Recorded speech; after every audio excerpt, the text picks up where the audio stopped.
সাকিবের মতো player obviously ওর মতো প্লেয়ারকে তো আমাদের মানে এমনভাবে বিদায় দেওয়া উচিত যারা সারা বাংলাদেশ কেন সারা ওয়ার্ল্ড যেন দেখে যে এ একটা লেজেন্ডের বিদায় হলো বাংলা ক্রিকেট থেকে।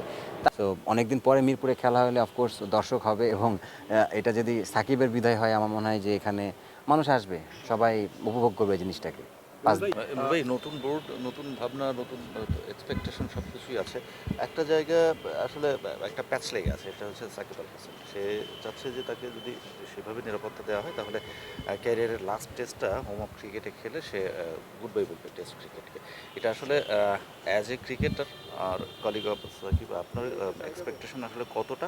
আরও একটা ব্যাপার সেটা হচ্ছে যে এটা আসলে হওয়াটা উচিত কি না এই আপনার কি কালচারটা? মনে হয় এটা উচিত কিনা? না, আমরা তো বরাবর কোশ্চেন করে আসছি। দেখুন, অ্যাজ এ প্লেয়ার হিসাবে আমি আমি আমি যদি মনে করি যে আমাদের একটা দেশের ক্রিকেটে একটা ট্রেন্ড চালু থাকা উচিত বা হওয়া উচিত যে একটা সুন্দরভাবে একটা লিজেন্ডারি প্লেয়ারের বিদায় নেওয়া। আমরা কারোই দেখি নাই, আমরা মাস্টারিভাবে দেখি নাই, আমরা এর আগে যতগুলো প্লেয়ার হয়েছে আমরা দেখি নাই। তা আমার মনে হয় যে এই জিনিসটা যদি চালু হয়, আর সাকিবের মতো প্লেয়ার অবভিয়াসলি ওর মতো প্লেয়ারকে তো আমাদের মানে এমনভাবে বিদায় দেওয়া উচিত যারা সারা বাংলাদেশ কেন সারা ওয়ার্ল্ড যেন দেখে যে এ একটা লেজেন্ডের বিদায় হলো বাংলা ক্রিকেট থেকে। তা আমার মনে হয় যে এটা সবাই চাচ্ছে, আপনিও চাচ্ছেন, আমিও চাচ্ছি, দেশের মানুষও চাচ্ছে। হয়তো বা কিছু পলিটিক্যাল প্রোটোকলের ব্যাপারের কারণে হয়তো হচ্ছে না। আই এম শিওর যে এটা হয়তো বা উপর মহল কাজ করছে এটা নিয়ে, এটা খুব দ্রুতই হয়তো বা একটা সমস্যার সমাধান হয়ে যাবে। কোশ্চেনটা এই পয়েন্ট অফ ভিউ থেকে করে আগের বোর্ডের বড় কর্তাকে যখন এই প্রশ্নটা করা হয়েছে তখন তিনি বলেছেন যে আমাদেরকে তো কেউ বলে না, বললে হচ্ছে আমরা ব্যবস্থা করতাম, কিন্তু এইভাবে তো কেউ বলে না। ঠিক এইভাবেই হচ্ছে বারবার করে অ্যান্সার করে দিয়ে করে আসছেন। কিন্তু এইবার যেহেতু বাংলাদেশের ক্রিকেটের পোস্টার বয় তিনি বলেছেন যে আমি হোম অফ ক্রিকেটে আমি আসলে ইয়েটা নিতে চাই, তো সেইটা আসলে কতটা আশাবাদী এবং অন্যদের জন্য লেসন কিনা?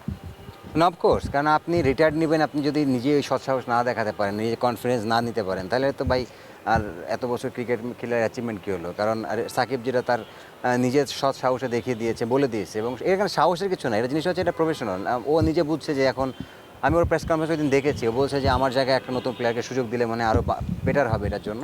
এটা অবভিয়াসলি এটা আমি অ্যাপ্রিসিয়েট করি কথাটাকে, কারণ দেশের হয়তোবা সার্বিক পরিস্থিতি চিন্তা করে উনি ওই সিদ্ধান্তটা নিয়েছে। তার নিজের পারফরমেন্স বলেন বা তার ফিটনেস বলেন, সব কিছু চিন্তা করে সে বুঝছে হয়তো বা তার এখন সরে যাওয়া উচিত, সে ডিসিশন নিয়েছে। লাস্ট রাউন্ড ফন্ডি, সেটা হচ্ছে যে সাকিব যদি লাস্ট টেস্টটা এখানে খেলতে আসে, সাধারণত আমরা টেস্টে দর্শক দেখি না, আপনি কি এক্সপেক্ট করেন দর্শক হচ্ছে করা থাকবে? আমরা দেখেছি লিজেন্ডের বিদায় ম্যাচে কিন্তু প্রচুর দর্শক হয়, মাঠে আসে। আমার মনে হয় থাকবে, কারণ না থাকার কিছু নাই, কারণ আমরা তো অবশ্যই ক্রিকেট ভালোবাসি এবং অনেক দিন মিরপুরে খেলা হয় নাই।